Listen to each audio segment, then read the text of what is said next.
Hello friends, स्वागत है आपका अपने यूट्यूब चैनल पीएस क्लासेस में।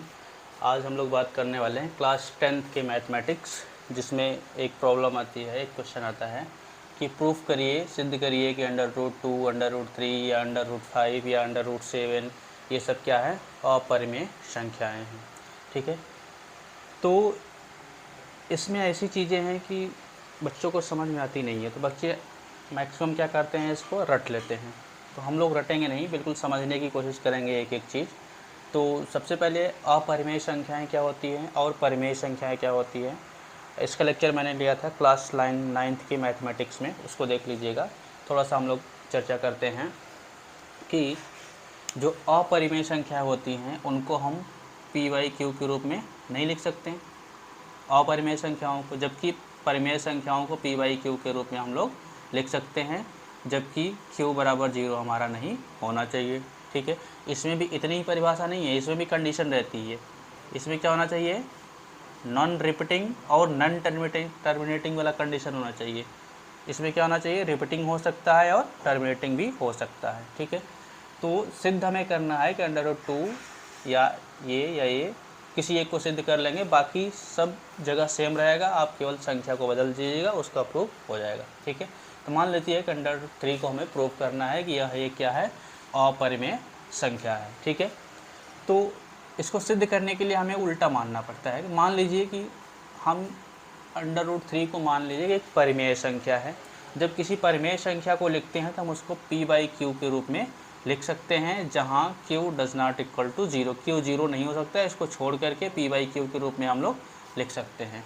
अर्थात हम √3 को क्या करेंगे, p/q के रूप में लिखेंगे, √3 इक्वल टू p/q, जहाँ q 0 नहीं है। यहाँ पे एक कंडीशन और है कि p और q क्या है, सह अभाज्य है। सह अभाज्य का मतलब क्या हुआ, सह मतलब होता है साथ, p और q क्या है, एक साथ है। अभाज्य का मतलब होता है कि ऐसी संख्या जो एक से कटे और स्वयं से कटे। ऐसी संख्या जो एक से कटे और स्वयं से कटे उसे बोलते हैं अभाज्य संख्या। अभाज्य संख्या जैसे 2 केवल एक से कटेगा, स्वयं से कटेगा। 3 ये केवल एक से कटेगा, 3 से कटेगा। 5 ये केवल एक से कटेगा, 5 से कटेगा। 7 ये केवल एक से कटेगा और 7 से कटेगा। ये सब क्या है, अभाज्य संख्याएं हैं। अब दो अभाज्य संख्याएं p q मान ली हम, दोनों क्या है, साथ साथ है, इसलिए क्या बोल दिया गया, ये सअभाज्य है। सअभाज्य का मतलब क्या हुआ कि इसमें आपस में कोई कॉमन गुणनखंड नहीं होगा। कॉमन गुणनखंड का मतलब जैसे मान लीजिए हमने ले लिया 4 और 6, तो 4 में 2 से भी हम भाग दे सकते हैं, 2 से भाग हम 4 में भी दे सकते हैं और 6 में दे सकते हैं। तो ये क्या हुआ, 2 कॉमन गुणनखंड हो गया। ये 4 को भी काट देगा और 6 को भी काट देगा। ठीक है, ये कॉमन गुणनखंड हो गया। तो हमने क्या माना है कि इन दोनों के बीच में कोई कॉमन गुणनखंड नहीं है। क्यों, क्योंकि ये केवल अपने आप से कटेंगी या एक से कटेंगी और किसी दूसरी संख्या से कटने वाली नहीं है। तो ये क्या हो गया, सअभाज्य। कंडीशन याद रखिएगा, मेन इसी का खेल है। तो जो हमने p/q लिया हुआ है, परिमेय संख्या दिखाया हुआ है, q 0 नहीं हो सकता। p और q क्या है, सअभाज्य है। सअभाज्य मतलब या तो एक से कटेंगी या स्वयं से कटेंगी, उन दोनों के बीच में कोई कॉमन संख्या नहीं है। ठीक है, फिर हम क्या करेंगे, इधर इसका मल्टीप्लाई कर देंगे, ये हो जाएगा 3 √3 into q equal to p। अब दोनों साइड का हम क्या कर देंगे, वर्ग कर देंगे, स्क्वायर कर देंगे। स्क्वायर करेंगे तो हमें क्या होगा, रूट हट जाएगा, q² p² बच जाएगा। अब q² इक्वल टू होगा p²/3। ठीक है, यहाँ पे एक और वर्ड देखिएगा, ये पूर्णांक है। पूर्णांक का मतलब क्या हुआ, हमेशा पूर्ण में रहेगा, ऐसा नहीं कि दशमलव में आने लगेगा। हमेशा 1 आएगा, 2 आएगा, 3 आएगा, 4 आएगा, 5 आएगा या 0 आएगा, -1 आएगा, जब भी रहेगा पूरी संख्या में रहेगा। ठीक है, पॉइंट में नहीं रहेगा।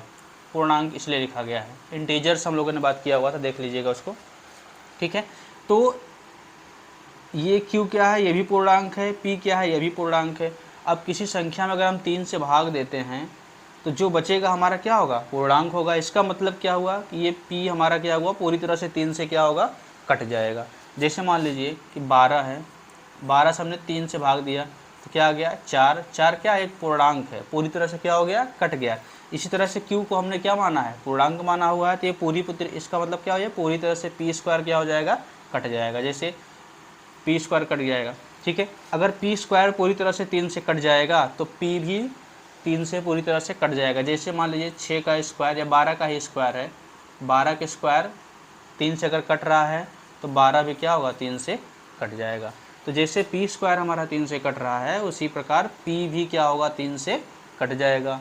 अब यहाँ पर क्या हो गया, पी को काटने वाला एक संख्या आ गया है। ठीक है, अब क्या हो रहा है, नेक्स्ट स्टेप में हम लोग क्या मान रहे हैं कि मान लेते हैं कि अगर ये जो 3 है वो पी को काट रहा है, तो कितनी बार काट रहा है वो तो हमको पता नहीं है। मान लीजिए कि सी बार काट रहा है। सी बार काट रहा है मतलब क्या हुआ, जैसे कि हमने 12 है, 12 में 3 का भाग दिया, कितना आएगा, 4। तो इसको हम क्या लिख सकते हैं, 12 बराबर, ये 4 बार आया, 4 गुणे 3, 3 से हमने भाग दिया, 4 बार आया। तो यहाँ पे पी की वैल्यू तो हमें पता नहीं है, इसलिए कितनी बार आएगा ये हमें पता नहीं है। यहाँ तो 4 बार आ गया, ये हमें पता है, लेकिन ये पी की वैल्यू पता नहीं है, कितनी बार आएगा ये नहीं पता। तो हम मान लिया कि सी बार भाग जाएगा, 4 की जगह क्या हो गया, सी। तो क्या हो गया, पी इक्वल टू 3c, यानी कि पी में हमने 3 से भाग दिया। पी में हमने, मान लीजिए पी है, हमने 3 से भाग दिया, यहाँ पे 12 है तो 4 आ गया। अगर पी नहीं पता है तो मान लीजिए सी आएगा। तो क्या होगा, पी इक्वल टू 3c, जैसे 12 इक्वल टू 4 गुणे 3 हो गया, उसी तरह पी इक्वल टू क्या हो गया, 3 इंटू सी हो गया, 3c हो गया। तो हमने क्या कर दिया, पी इक्वल टू 3c। अब क्या हुआ, c एक पूर्णांक है, c एक पूर्णांक, फिर वही बात कि ये भी पॉइंट या दशमलव वगैरह में नहीं होगा, जब भी होगा पूरी संख्या में होगा, 0 1 2 3। ठीक है, तो p इक्वल टू क्या हमने ले लिया, 3c लिख लिया। ठीक है, अब इसको हमने समीकरण नंबर 1 माना हुआ था। अब क्या करेंगे, इस p का मान उठा के इसमें रख देंगे, तो क्या बन जाएगा, 3q स्क्वायर हो गया इक्वल टू 3c का स्क्वायर हो गया, 3 इंटू 3 इंटू सी स्क्वायर। ठीक है, तो 1 3 से क्या हो जाएगा, यहाँ पे कैंसिल आउट हो जाएगा, मतलब कट जाएगा। तो क्या निकल के आएगा, q square equal to 3c square. फिर यहाँ से क्या निकल के आएगा, q square by 3 equal to c square. फिर वही बात कि सी को हमने क्या माना हुआ है, पूर्णांक। पूर्णांक मतलब पूरी संख्या में आएगा। इसका मतलब क्या हुआ, 3 ने क्यू को भी पूरी तरह से काट दिया, 3 ने क्यू स्क्वायर को भी पूरी तरह से काट दिया। जब क्यू स्क्वायर को पूरी तरह से काट दिया, इसका मतलब क्यू को भी क्या करेगा, 3 पूरी तरह से काट देगा। जैसे अभी हमने बताया कि 12 स्क्वायर को 3 से भाग देंगे तो कट जाएगा, इसका मतलब 12 भी क्या हो जाएगा, 3 से कट जाएगा। अगर स्क्वायर 3 से कट रहा है तो 12 भी 3 से कट जाएगा। तो अगर हमारा क्यू स्क्वायर 3 से कट रहा है तो क्यू भी क्या हो जाएगा, 3 से कट जाएगा। ठीक है, इसका मतलब क्या हुआ कि जो 3 है वो पी को भी काट रहा है, यहाँ पी को भी काट रहा है और क्यू को भी काट रहा है, क्यू को भी काट रहा है। लेकिन हमने यहाँ कंडीशन क्या मानी थी कि ये सहअभाज्य है, इन दोनों के बीच में कोई कॉमन गुणनखंड नहीं होना चाहिए, कॉमन गुणनखंड नहीं होना चाहिए। लेकिन क्या आ जा रहा है, यहाँ कॉमन गुणनखंड आ जा रहा है कि भाई 3 से एक का क्यू कट जा रहा है और 3 से हमारा पी भी कट जा रहा है। तो हमने यहाँ पे जो परिकल्पना की हुई थी कि यह एक परिमेय संख्या है, वो हमारा कथन क्या हो जा रहा है, गलत हो जा रहा है। ठीक है, तो ये हमारी परिकल्पना क्या हो गई, गलत हो गई है। इसलिए हमारा क्या हुआ, √3 क्या हुआ, एक अपरिमेय संख्या हो गया। ठीक है, फिर से एक बार देख लेते हैं। इस सवाल में जो भी क्वेश्चन आएगा सब डेटा सेम रहेगा, डेटा आप चेंज कर लीजिएगा। जैसे यहाँ पे 2 है तो 2 रख लीजिएगा, 7 है 7, 5 है तो 5। ठीक है, इसको देखना है कि मान लीजिए एक परिमेय संख्या है, प्रूफ करना है हमको कि ये अपरिमेय संख्या, लेकिन हमने क्या माना है कि ये परिमेय संख्या। जब परिमेय संख्या है तो इसको हम क्या कर सकते हैं, p/q के रूप में लिख सकते हैं। q हमेशा q 0 नहीं हो सकता। ठीक है, जहाँ एक कंडीशन है कि p और q क्या है, सहअभाज्य पूर्णांक है। सहअभाज्य का मतलब साथ में, अभाज्य मतलब 1 से कटे या स्वयं से कटे, पूर्णांक मतलब 0 1 2 3 या -1 2 3 कुछ भी आएगा, पूरे अंक में आएगा, दशमलव में नहीं आएगा। ठीक है, तो हम क्या करेंगे, इसका इधर मल्टीप्लाई कर लेंगे, दोनों पक्षों का वर्क कर लेंगे, तब यहाँ पे लास्ट में देखेंगे कि q square equal to p square by 3। इसका मतलब पी स्क्वायर जो है वो 3 से पूरी तरह से कटेगा, तभी तो क्यू स्क्वायर आएगा पूरे अंक में।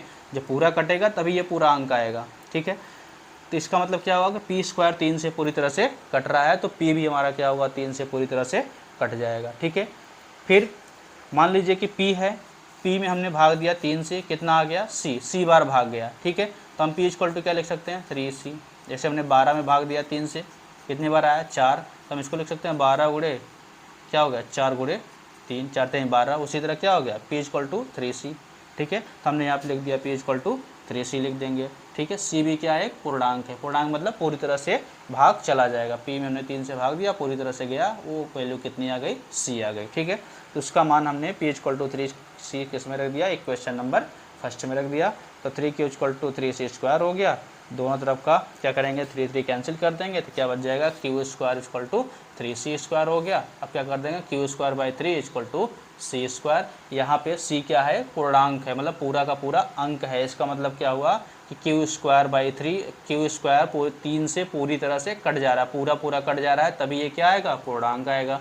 जब क्यू स्क्वायर 3 से पूरी तरह से कट रहा है तो क्यू भी हमारा क्या होगा, 3 से पूरी तरह से कट जाएगा।